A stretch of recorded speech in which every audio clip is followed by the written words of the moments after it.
This is Made for More Living with Johnny Jennings, powered by eXp Realty. Online at madeformoreliving.com. Valary, what was it that you, like when you were a little girl, did you want to be a realtor?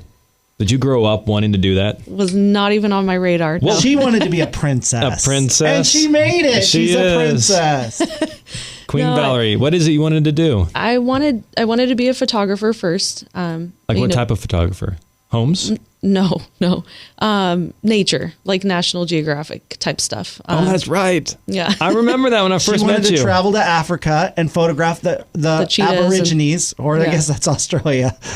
The cheetahs and great mountains and all that kind of stuff. I remember that. Oh gosh, going back in the files, because when I first met Valary, she was living at home, freshman in college, and she had all these National Geographic magazines. Mm-hmm. And you had the goal of lining having a shelf along the top of your bedroom and having them all filled with National Geographic, right? Correct, yeah.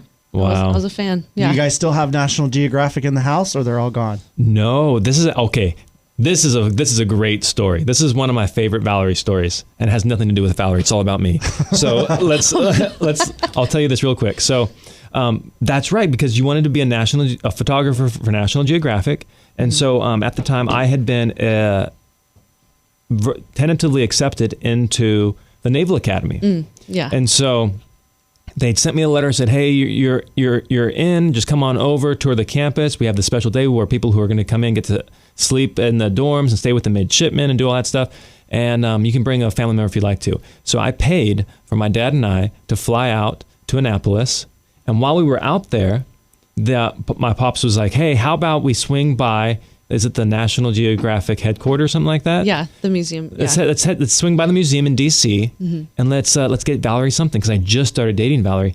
And so we go over there. They had the terracotta soldiers there. They were doing this huge thing, and so we couldn't go in. But I grabbed a coffee mug. From the gift shop. Yeah. From the gift shop. It said National Geographic for Valary. And so, but then when we looked at our watch, I'm like, oh my gosh, we have to be all the way back in Maryland really fast to catch our flight. And so we're we're running through, the cherry blossoms are blooming. It was a beautiful picturesque, but we're running and sweating just sweating and trying to make it there on time. And then all of a sudden we come up to this brick wall. My dad goes off route.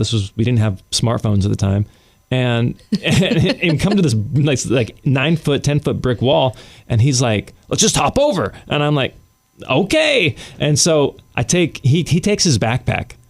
He takes his backpack off and just chucks it over this brick wall. We don't know what's on the other side of this brick wall. He just chucks it over. And I'm like, well, I'm not going to chuck mine. I have Valary's cup in there. And so I keep the backpack on. I pull up over the side of the brick wall. And I look over. Do you know what was on the other side of the wall, Matt?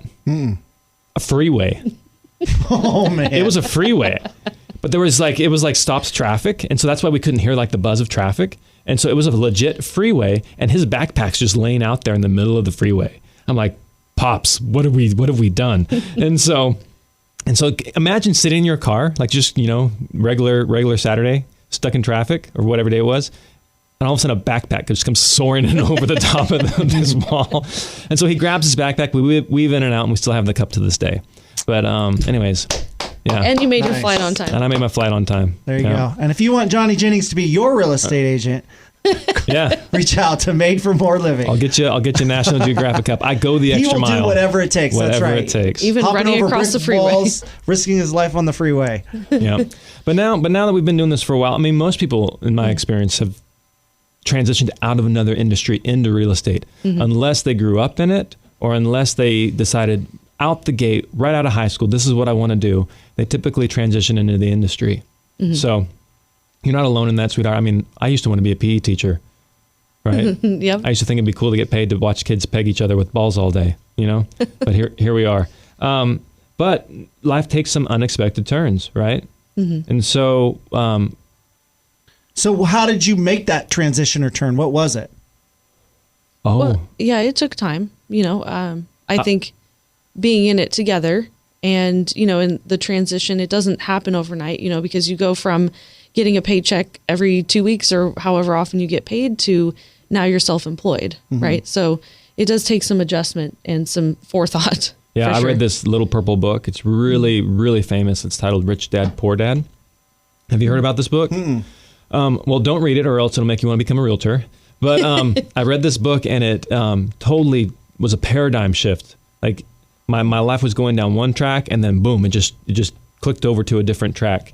And because both my parents were teachers. And so I always thought you just worked for somebody. You got a stable job, the job event, you worked there long enough, you got retirement, and there's your life cycle. And Valary's parents also worked as employees for corporations. And so that just was how we were raised. And so I read this and I was like, wait, there's another option? Why did I not learn this in school? And so Valary and I transitioned out of the industries we were in. Valary was, you had this illustrious job, right? What were you doing? Substitute teaching. You were substitute teaching and also, substitute teaching and working. Talk about a tough job. Oh my gosh. Man. That's like being a teacher is really hard in today's market, today's industry, today's time. But substitute teaching is just even that much harder. But anyways, Valary was substitute teaching and I was working in oil and gas. And so transitioned out into real estate. Mm-hmm. And that's actually how Valary got involved, right? Like we realized, hey, I'm too busy during the day to do both the paperwork and the clients and the lead generation and all that stuff. Like I need some help. Right. And so then we ended up partnering up and never looked back. Yeah. And now we've been in the industry almost 9 years, have one kid on the way, and life's interesting. Yeah, and I'm sure, being a substitute teacher, working in the gas and oil fields, that can be very adventurous. Mm-hmm. But working in real estate can be very adventurous as well, right? What are some of the stories that you've encountered by just being out in this in the field per se that you've encountered or experienced? Yeah, there's there's some scary situations. Mm-hmm. Like homeless people. I've been in homes where it's like people are like legit doing drugs out in the middle of nowhere, and I was for a while there. I used to actually carry when I would go on appointments. Mm-hmm. I haven't done that for a while, but have you ever had something accidental or? Yeah, Valary has a funny story though. A little bit more funny. Yeah, I laugh at my ridiculousness, but I'm up showing property in Colfax, and so the cell service is like not that great. But anyway, so I do what I always do, and I opened the door. And the seller was gone, so I was there by myself. This was in the days of doing virtual tours. So I was just doing like a Zoom FaceTime. So I was there alone, and I go out onto the back deck. And luckily I had my phone with me. But the back deck actually, unbeknownst to me, had an auto-locking door. And this balcony it's on the second floor. I say back deck, but I meant like balcony, right? So I'm on the second floor, and the door closes behind me, and it auto-locks. Oh, no. Yeah. And so I hang up with my clients on the Zoom. I'm like, I got to talk to you later, guys. and then I have like one bar. I'm like barely able to get calls and texts out. And I'm like, who do I call right now? Like I'm stuck up here in Colfax by myself on this balcony. I can't jump off. How far down is the ground? Well, it was second story, I was like, I really did. I was thinking like, well, yeah. So your I didn't want options to break are her either gutters, the jump, which you can break a leg, and you could break the window, right? Is that going through your mind? What are my options here? Yeah. So I called the listing agent. I was like, hey, tell the seller to come back and let me, unlock the door for me. There's some things you're leaving out though. One of them, your phone was almost dead. Yeah. Yeah. So you're going to be trapped out there by yourself until the seller decided to come home. Yeah. And the seller coming home wasn't exactly like your first option. No. Because the seller had some How come jewelry. You wouldn't call your husband first? That would be. Oh, I did. But he was in a meeting and didn't answer the phone. I'm like, wow, Valary's really being persistent right now. Come on, guys. Let's play the next hand. We were playing some game. But anyways, the seller actually had some ankle jewelry. Yes. They had a little ankle bracelet on them. She was on house arrest and, didn't necessarily want her to come back, but she did end up coming back and helping me out. So, yeah. But yeah. It's an exciting time being a real estate agent. There's always something going on. Yep. Always something. Well, Lisa wasn't a giant Doberman dog, right? Because I know you have an issue with that. So I grew up wanting dogs. Like I wanted dogs so much. We had 6 cats at one point. I'm like, you gotta be rubbing salt in the wound. Yeah, my parents did. Wait a second. You had 6 cats growing up at the same time? Yeah, at the same time. It was like, wow. We can't have one dog, but we can have 6 cats. Caveat here is Johnny grew up on 20 acres. So it wasn't like, No, the 6 cats were in town. Oh gosh. Okay, never mind. And then when we moved out to the 20 acres, then we had dogs. But I love dogs. I think dogs are great. Sometimes though, it's just frustrating when we go on an appointment and the dog's jumping on us, and I'm like, oh, it's totally cool. It's like, I don't mind sniffing, I don't mind any of that. But when the dog starts like nipping at you and like pinching, oh, he's just playing. It's like, okay, can we play with like his chew toy and not with my leg? Right. And it's hard because you're trying to put your best foot forward. You're trying to get a signature from this person, right? And so you don't want to badmouth their dog or say your dog is horrible. Can you put him outside? Yeah. You know, so you're trying to just deal with the pain, right? I love your dog. It's just so well behaved. So friendly. I must just taste good or something. Like, yeah. Ha ha ha. Yeah, no, and I love dogs, but it's just, man, that's that. I think your wife's putting sausages in your pockets before you go out to a listing agent. I will say this though, I like it when Valary's pregnant because this is the second time she's been pregnant, and as a real estate agent, and I love it because our business just goes through the roof. I don't know what it is, but our best years in real estate have been when Valary's pregnant. Valary, so you just need to be pregnant all the time. Oh, gosh. What is your thoughts on that? Do you think that's true or not true? Do you think there's a benefit in being pregnant as a real estate agent? Or being it's a great marketing technique. Mm-hmm. Yeah. I mean, it's a topic of conversation, so a way to connect with people, for sure. But, there's always two sides to every coin. So it just depends on the person. She's not telling you what she really thinks. Yeah, no, I think people do have compassion and care for women that are pregnant. So there's a little bit of extra empathy or just, compassion, right? Mm-hmm.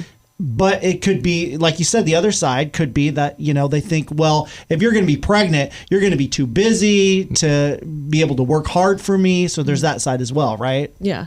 I mean, people do think that, but I will say there's an extra level of hustle when something like a new baby is coming along. It's like, okay, I got to get all my stuff done now. There's an extra level. That's exactly why I think we've done so good both those years. Is there's been extra pressure and there's a deadline. Yeah. And so I think that in all reality, that's why. So maybe we just need to keep that hustle going. But the sad thing is some people will have fired Valary when she's been pregnant. Like the worst story was, we were coming back from the California Birth Center. We'd just given birth to our first child ever. Baby Jack was chilling in the back of the car. And we're driving home, and Valary's phone rings. And mind you, this is the morning of, right? And the phone rings, and it's was it the lender? I think it was the lender. It was the lender. The lender calls and is like, "Hey, Valary, congratulations! Our buyer, the offer was accepted, and we're in escrow." And Valary's like, "They stopped working with me 2 days ago because they thought I was going to be pregnant in 2. And so here's Valary on the way home from the birth center, answering the phone as a real estate professional, finding out that her clients went with somebody else and are now in contract on a home. Yeah. Salt in the wound. Yeah. So anyways. That's one of the tough parts of being in this industry, is people can have a certain opinion of you and you can be fired just based on that, not based on your job performance, just whether or not they like you or not. Absolutely. Yeah, that's why we always tell our agents to have people, and we tell clients as well. I've actually started doing it on listing appointments. And I say, hey, here, look at our reviews. Because we have a listing booklet that we give people and it has a bunch of information in it. And then there are a lot of great reviews. But there's only maybe, 16, 20 reviews in there. We have over 500 reviews on Google. And so it's like, here's how you find us on Google, right? We're the #1 Google ranked team in the area. Just go ahead and read some of these reviews and see for yourself how great we are. Yeah. So if you're thinking about selling a home, if you're thinking about buying a home, or if you're a new or experienced agent looking to be on a more successful team, you'd love to talk with them, right? Yeah, just go to madeformoreliving.com, madeformoreliving.com. You can just Google Made for More Living. We'll pop right up. You'll see we have over 500 reviews. And if you're thinking about buying or selling a house, don't worry. Valary's not going to be pregnant much longer. So if that was holding you back, go ahead and make the call. We'd love to work with you. And you guys also have a program where you sometimes will offer them a cash offer, right? Yeah, we actually have tons and tons and tons of programs. So if you're looking for something specific to you, by all means, reach out. We have a guaranteed cash offer. We have a guaranteed sell offer. We have a fix before you list program. We have a buy before you sell program, so that way you don't have to deal with, finding the replacement property. You can make a non-contingent offer on your next home, so that way you're getting a great deal on it. There's just so many programs. We're not your typical run-of-the-mill. They call it the 3 Ps. Put a sign in the yard, put it in the MLS, and then pray that the home sells. We do much more than that. So feel free to reach out and find us at madeformoreliving.com. Thanks for listening.